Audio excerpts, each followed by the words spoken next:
저는 1992년부터 4년까지 미국 프리셉트 성경연구원 국제본부에서 객원연구원으로 트레이너로 사역을 했습니다. 당시 130여 명의 이 직원들이 출근하는 거대 선교 단체였습니다. 제가서 총재님과 케이아서 부총재님을 모시고 130명의 직원들을 이끌어가는 사무총장이 빌 헨리 박사였습니다. 이분은 존재 자체가 감동입니다. 우리 모든 교우들이 가정에서 직장에서 이 존재 자체가 감동이 되기를 주의 이름으로 축원합니다. 어찌 그러한가? 그분의 삶에 몇 가지 중요한 특징이 있었습니다. 첫째로 항상 행복한 자세로 다가오는 모든 사람들을 따뜻하게 맞이해 주었습니다. 이 한박 웃음이 트레이드마크고요, 유머가 있고요, 포근하고요, 친근미가 넘쳤습니다. 누구를 향해서든지 우리는 회사에서 상무이사 정도 되면 목에 힘을 주는 훈련을 많이 하는데 반대였어요. 누구를 향해서든지 May I help you? 내가 무엇을 도와드릴까요? 그렇게 도왔습니다. 두 번째로 항상 최선의 헌신을 다했습니다.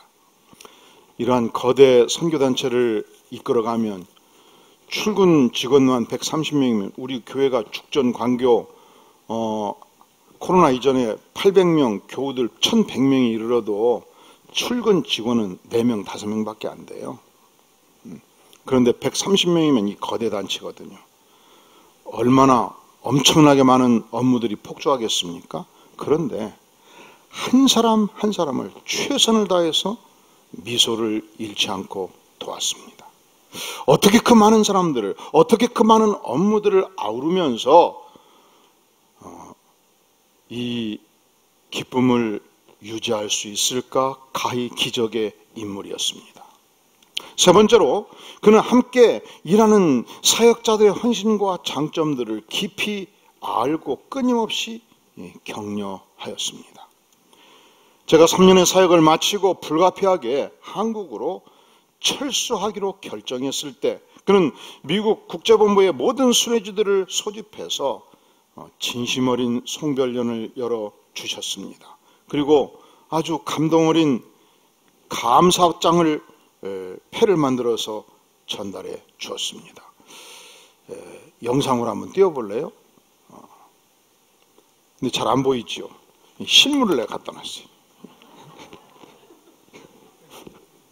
이쁘지요? 여기 놓을 테니까 영어에 관심 있는 분들 한번 읽어보시기를 바랍니다. 여러분, 우리가 살아가는 삶의 족적은 누구나 다 다른 사이즈로 담겨요.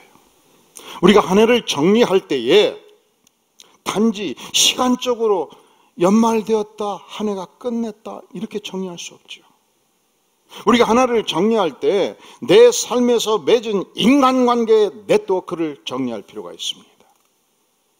크게 우리는 4가지 네트워크를 가지고 있습니다. 첫째로 혈연적인 네트워크, 부모, 형제, 친정, 시댁, 본가의 네트워크에서 과연 나는 어떤 존재로 사역을 해왔는가?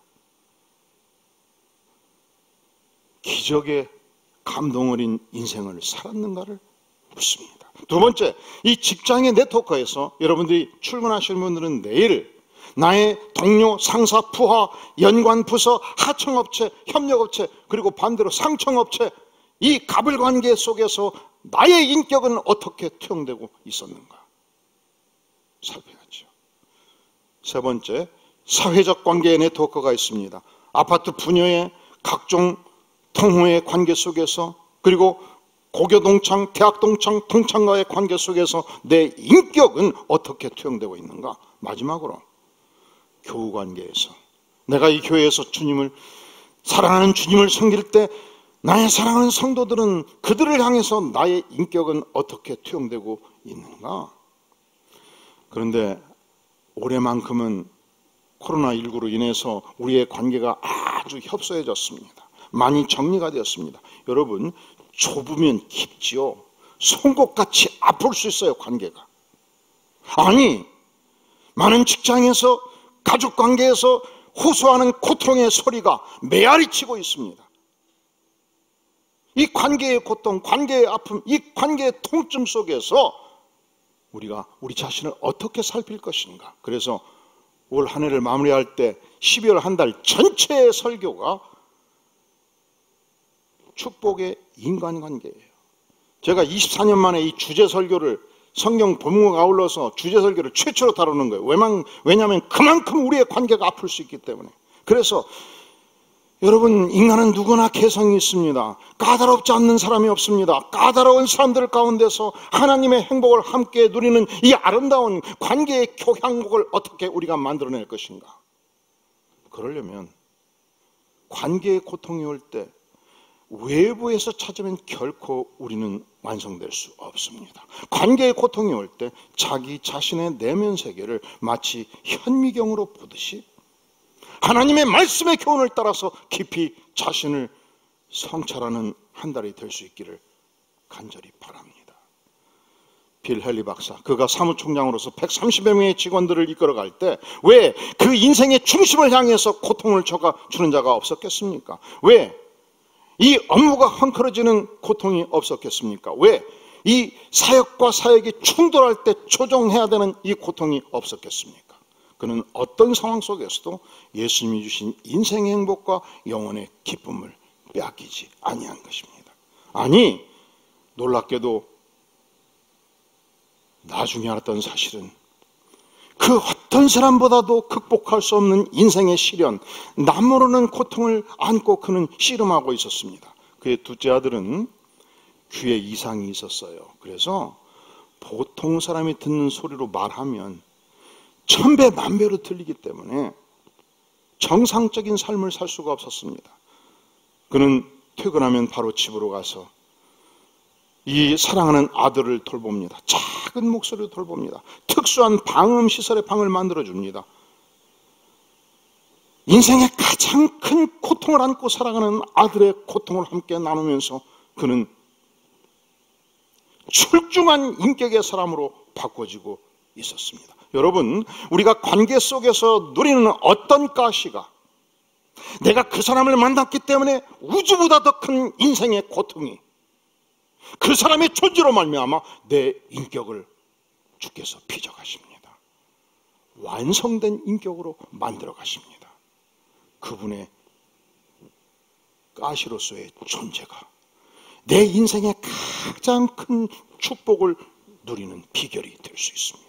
이것은 마치 조개가 까다로운 모래가 침투함으로 말미암아 이 모래를 계속적으로 밀어내면서 가장 영롱한 아름다운 생명력 있는 진주를 만들어내지 않겠습니까? 우리 인간은 다양한 상황 속에서 우리를 공격하는 사람들을, 우리의 고통을 주는 사람들을 만날 수 있습니다. 혹은 우리를 두렵게 하는 상황들을 만날 수 있습니다. 코로나가 공격할 때 내가 속한 회사의 매출액이 급감할 수 있고요. 장기 휴직 명령이 직원들에서 막 떨어질 수 있고요. 해고자가 나올 수 있고요. 그래서 나도 언젠가 이 고통을 당할 수 있다 생각할 때 두렵지요.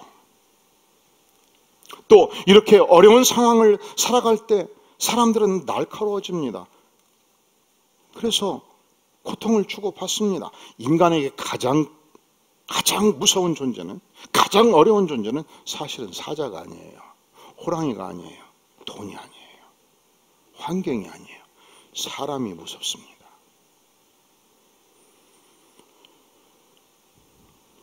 오늘 아브라함이 처한 15장의 상황은 13장부터 거슬러 올라갑니다. 13장, 거기서 아브라함은 아들이 없었기 때문에 아버지가 없는 조카 롯을 길렀습니다. 모든 것을 공급했습니다. 마치 아들같이 돌봤습니다. 그래서 아브라함이 거부가 됐고 재산을 떼어줬습니다. 아브라함도 수십만 마리의 양떼가 있었고 롯도 그러했습니다. 문제는 롯의 목동과 아브라함의 목동들이 요단들의 푸르른 초장을 놓고 서로 먼저 차지하고자 싸우고 있었습니다. 아브라함이 말합니다. 조카 롯아, 내가 너에게 재산도 주었고 일가를 이루었으니 이제 독립하는 게 어떻겠느냐? 너가 좌하면 내가 우하고 너가 우하면 내가 좌하리라. 이제 이러면 도움을 많이 받았으니까, 아니 무슨 말씀입니까? 작은아버지 먼저 선택하시면 제가 나머지 것을 결정하지요 해야 되는데, 요 녀석이 그냥 푸른 초장을 딱 요단들을 보면서 내 것 선포를 했으니 아브라함의 손해가 막심했지요. 문제는 독립한 다음에 북방 4개국과 연합군대가 쳐들어와 가지고 롯이 체포가 된 것입니다. 포로가 된 것입니다.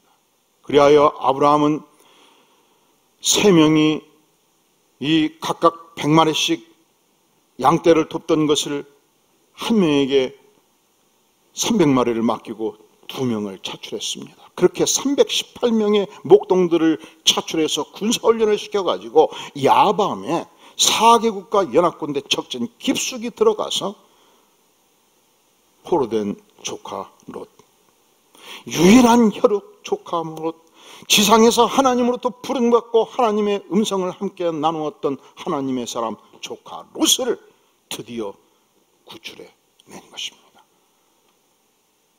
그런데 두려워요. 왜 두렵습니까? 언젠가 4개국과 연합군대가 10만 군사를 동원해서 아브라함 일가를 치면 지상에서 살아남을 수 있겠습니까? 얼마나 두려웠겠습니까? 얼마나 한심했겠습니까? 여러분, 우리가 인생을 살 때 인간 집단이 공격할 때 고통이 커요. 또 인간 개인이 공격할 때 고통이 크지요. 우리가 사람이 두려울 때, 관계의 고통이 있을 때 과연 어찌해야 되겠습니까? 오늘 말씀에 15장 1절에 보면 이후에 여호와의 말씀이 환상 중에 아브라함에 임하여 이르시되 아브라함아, 뭐라고 말씀합니까? 아브라함아. 이게 누구의 말씀입니까? 전능하신 하나님의 말씀이었습니다. 창조주의 음성이었습니다. 여러분, 우리 인생이 두려울 때, 인간이 두려울 때, 절벽을 만날 때 언제든지 첫째로 전능하신 하나님께 나아가는 것입니다. 사람에게 나아가지 않습니다. 상담자에게 나아가지 않습니다. 인간에게 나아가지 않습니다. 인간을 향해서 도움을 청하지 않습니다. 먼저 첫째로 전능하신 하나님께 나아가서 부르짖는 것입니다. 하나님의 음성을 구하는 것입니다. 그때 주께서 말씀하십니다. 아브라함아, 두려워 말라.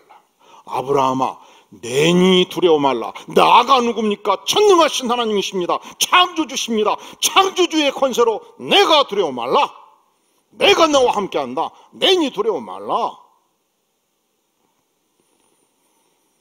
여러분, 전능하신 하나님이 함께 하시면 뚫고 가지 못할 태산이 무엇이 있겠습니까? 해결되지 못할 과제가 무엇이 있겠습니까?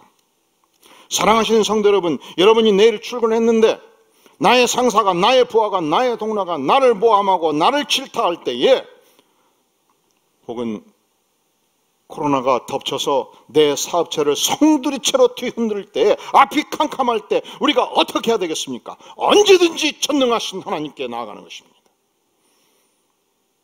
그분은 믿는 백성을 반드시 보호하시는 하나님이십니다. 부르짖을 때 응답하십니다. 누가복음 11장 9절에서 우리 예수님께서 말씀하셨습니다. 구하라, 그러면 너에게 주실 것이요. 구하라, 그러면 너에게 주실 것이요. 찾으라, 그러면 찾아낼 것이요. 문을 두드리라, 그러면 너희에게 열릴 것이니, 너희 중에 아버지 된 자로서 누가 아들이 생선을 달라 하는데 생선 대신에 뱀을 줄 자가 있겠느냐? 알을 달라 하는데 전갈을 주겠느냐? 너희가 악할지라도 좋은 것을 자식에게 줄 줄 알거든. 하물며 너희 하늘 아버지께서 구하는 자에게 성령을 주시지 않겠느냐? 구하십시오. 두드리십시오. 반드시 주께서 주십니다. 관계가 흐트러질 때, 인간관계에 문제가 생길 때, 인간들로부터 공격받고 모함을 받을 때 첫째로 언제든지 전능하신 하나님께 나아가는 것입니다. 그분을 향해서 구하고, 그분을 향해서 두드리고, 그분을 향해서 찾으면 주께서 반드시 응답하십니다. 아브라함에게 어떻게 응답하셨다고요? 아브라함아, 두려워 말라. 4개국과 연합군대가 떼거지로 물려와도 너는 두려워할 이유가 하나도 없다. 왜? 전능자 하나님 내가 있지 않느냐. 그래서 두 번째, 우리 인생의 위기를 만날 때, 관계에 어려움이 있을 때, 여러분, 우리가 확신하는 것은 전능하신 하나님께서 믿는 백성을 반드시 보호하십니다. 이것을 우리가 믿는 것입니다. 어떻게 아브라함을 보호하셨습니까? 15장 하반절, 아브라함아 두려워하지 말라. 나는 너의 방패여. 10만 대군이 몰려들면 10만 명의 천군 천사를 동원해서 무찌르면 되지 않겠느냐. 내가 너의 방패다. 내가 너를 막는다. 내가 너의 대적들을 직접 상대하마. 너가 선한 일을 위하여, 사랑하는 조카 롯을 위하여, 믿는 백성 조카 롯을 위해서 투자한 거가 맞느냐? 손해를 많이 받느냐? 여러분, 우리가 하나님을 향해서 전심으로 사역을 하다가 엄청나게 손해를 받습니까? 인간관계에 손해를 받습니까? 모함을 받았습니까? 영광스럽게 생각하십시오. 왜냐하면 주께서 말씀하십니다. 내가 너의 지극히 큰 상급이니라. 내가 모든 손해를 다 보상하리라. 너가 10억을 손해를 받느냐? 내가 100억을 보상하리라. 왜냐하면 나 하나님이 지극히 큰 상급이니라. 자, 우리가 인생의 위기를 만날 때, 관계에 어려움이 있을 때 첫째로 어떻게 하라고요? 언제든지 전능하신 하나님께 나아가서 부르짖는 것입니다. 두 번째, 그 하나님은 반드시 믿는 백성인 나를 보호하심을 믿는 것입니다. 그분은 돌에 새겨진 하나님이 아니시죠. 그분은 우상이 아니십니다. 그분은 산신령이 아니십니다. 그분은 창조주 하나님이시오. 인격의 하나님이시오. 내가 부르짖을 때 직접 들으시는 하나님이시오. 그분은 천군 선사를 보내셔서 나의 필요를 채우시는 전능하신 하나님이십니다. 하나님께서 이사야 시대 이스라엘 백성들을 향하여 위로하십니다. 이렇게 말씀하십니다. 이사야서 43장 1절에서 너는 두려워하지 말라. 내가 너를 구속하였고 내가 너를 지명하여 불렀나니 너는 내 것이라. 너가 누구 것이라고요? 내 것이라. 너가 물가올 때 지날 때 내가 너와 함께 할 것이라. 강을 건널 때 물이 너를 침몰하지 못할 것이며 너가 불 가운데로 지날 때 타지도 아니할 것이요 불꽃이 너를 사르지도 못하리라. 하나님이 보호하시면요, 쓰나미 같은 엄청난 물결이 몰려와도 하나님께서 생명싸기로 보호하십니다. 하나님이 함께 하시면 엄청난 불꽃이 덮쳐도 하나님께서 생명싸개로 보호하십니다.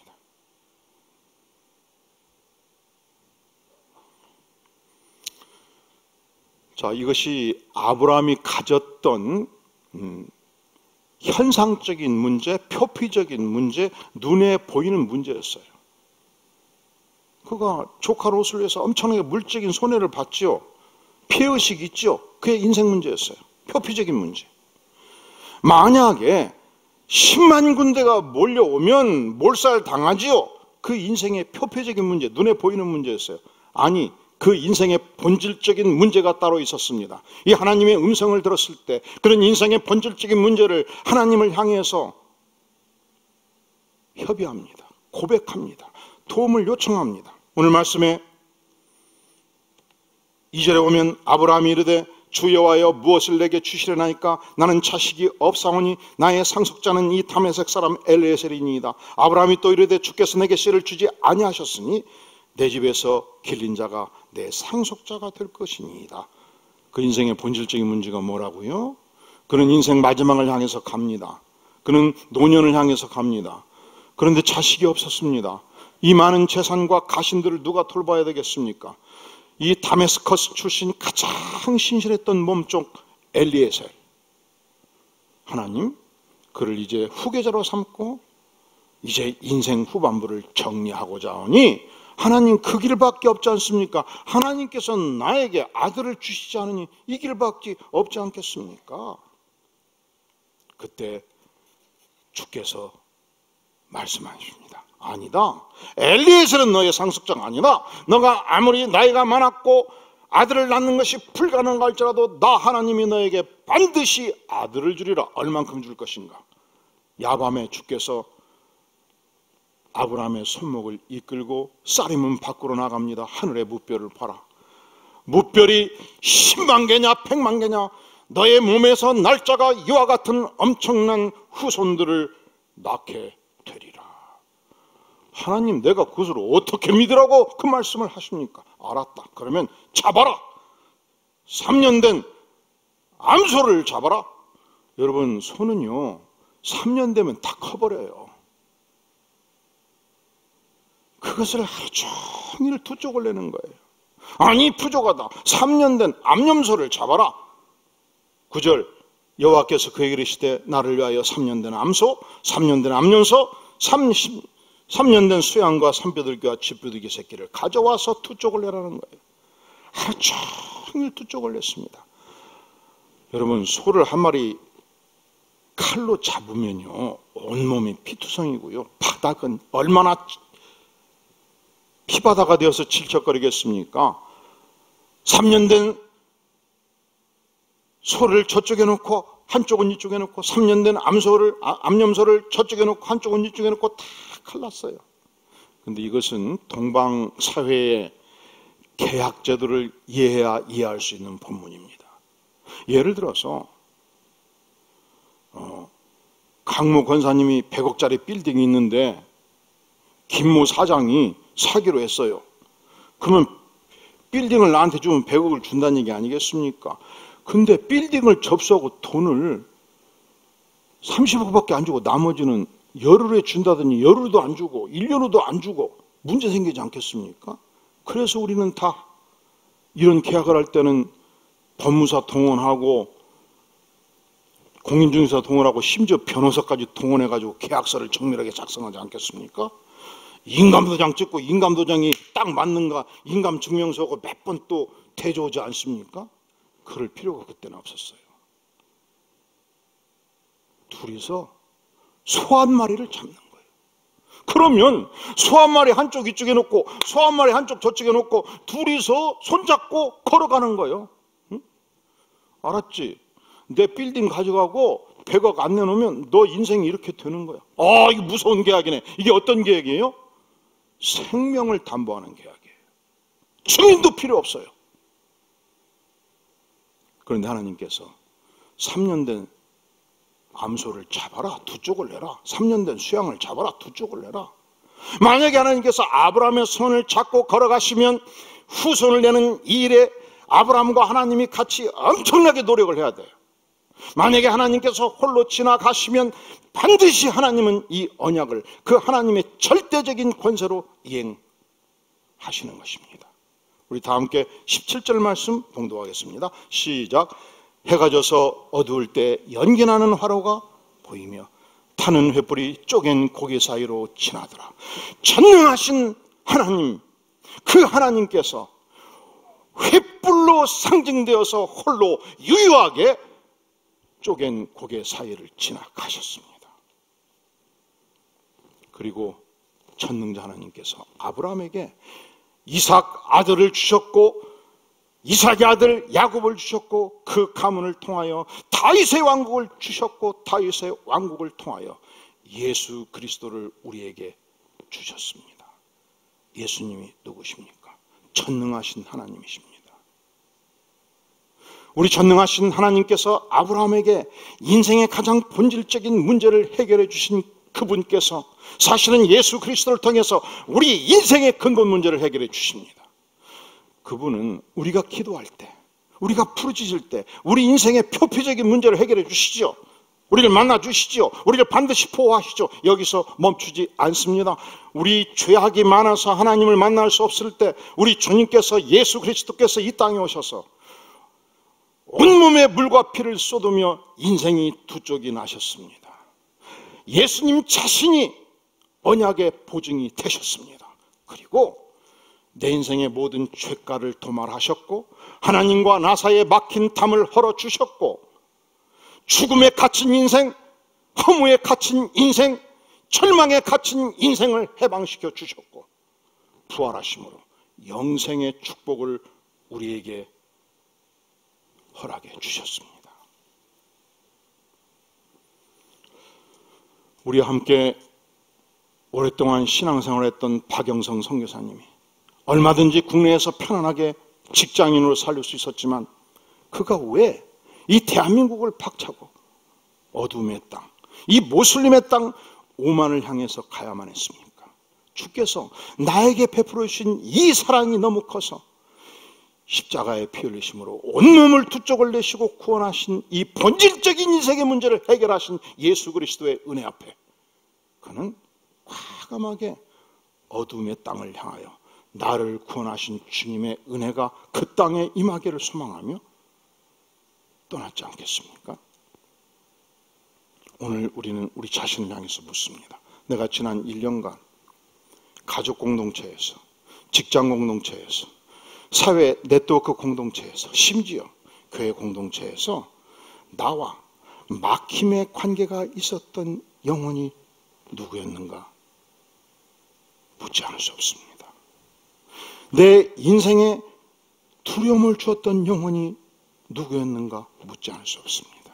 아니, 그 사람의 모함과 공격 때문에 내가 손해가 많았고 아픔이 컸다고 고백한다면 다시 물어봐야죠. 하나님, 내 인생을 현미경으로 보여주시옵소서.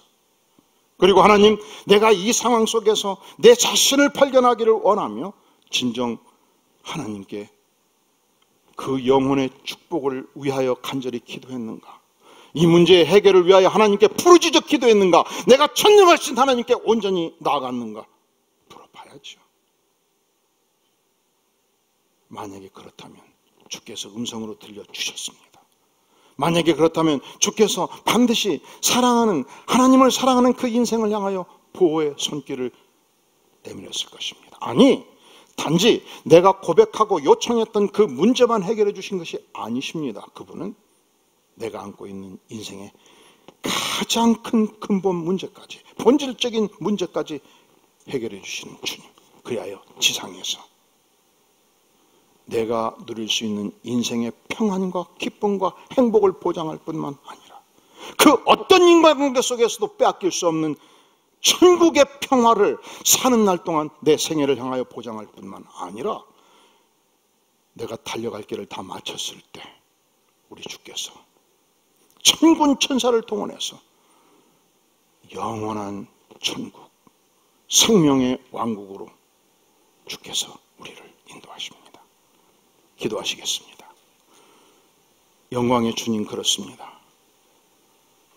사는 날 동안 인간의 공격으로 말미암아 아파할 때 주님 언제든지 사람에게 나가지 아니하고 상담자에게 나가기 전에 먼저 전능자 주 앞에 나아가기를 원합니다.